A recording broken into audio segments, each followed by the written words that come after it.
Ya estamos de vuelta en la primera emisión, es martes y vamos a escuchar el comentario político de René Delgado. Querido René, ¿cómo estás?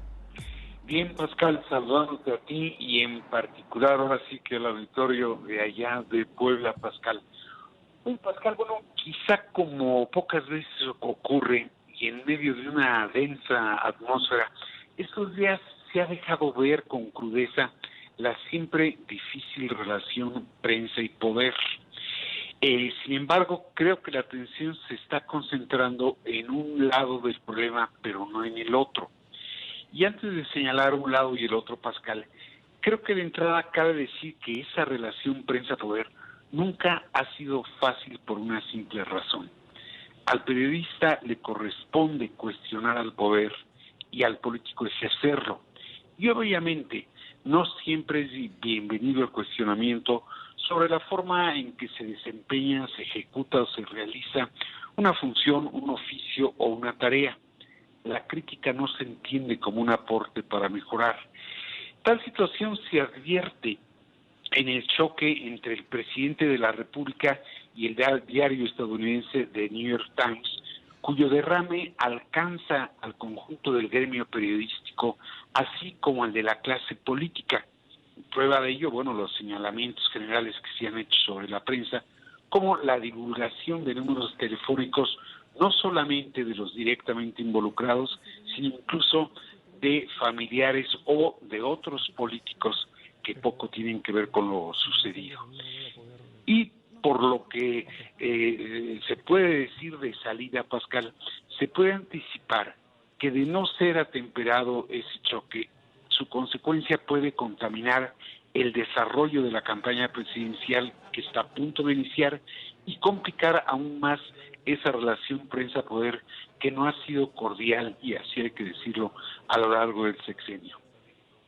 Sobre el asunto de la atención mediática, Pascal, digo que se ha centrado en un solo lado del problema porque se ha puesto el énfasis en un hecho y en un dicho indudablemente criticable en el cual incurrió el presidente Andrés Manuel López Obrador.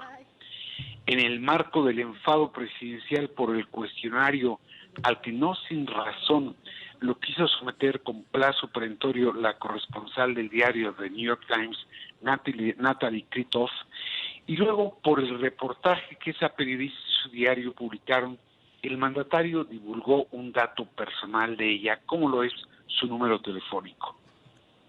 A ese error, Pascal, que no es más que un error, el Ejecutivo agregó otro: reiterar que de repetirse acciones como esas, que a su parecer constituyen una calumnia o una difamación, volvería a revelar el teléfono de esa periodista o de cualquier otro u otra que en su lógica le falta el respeto a la investidura presidencial que ostenta, así el propio mandatario incumpla con la ley. Ese es un señalamiento grave, al cual sumó descalificaciones generalizadas contra los periodistas, como lo es supuestamente el decir que si nos sentimos bordados a manos, o el de instarlos o instarnos a bajarle 2 rayitas a la prepotencia.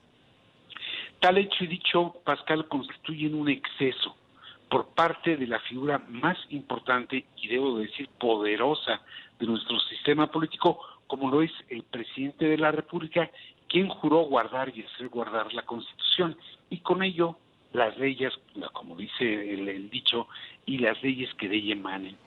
El mandatario rebasó el límite que marca la ley y resiste la relación prensa-poder en un marco de civilidad política.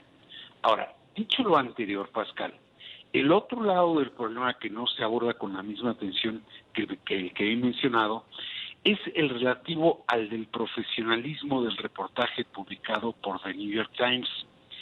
Ese reportaje y con él el cuestionario presentado por la periodista a la presidencia de la República no tiene la calidad que le ha dado prestigio al periódico neoyorquino, como a la propia corresponsal, que es una corresponsal bastante acreditada. Se funda ahora sí que lo cuestionado y lo publicado en la presunción del financiamiento del narco a la campaña presidencial de Andrés Manuel López Obrador en fuentes oficiales pero sin mencionarlas por su nombre, o en informantes no acreditados, y carece de datos sólidos que den visos de certeza a la presunción. Así, Pascal, el material informativo publicado no agrega elementos a los ya conocidos y en esa condición deja en duda si lo divulgado es una versión interesada de una investigación no concluida, y no concluida porque no había evidencias sólidas o porque se abandonó por razones políticas y diplomáticas.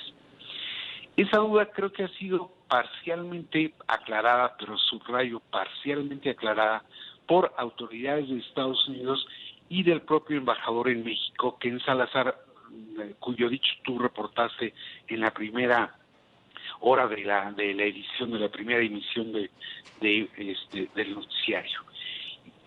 Niegan que haya una investigación en curso por el presunto financiamiento con dinero sucio a la campaña presidencial, pero no precisan si la hubo y si la hubo, ¿por qué se suspendió?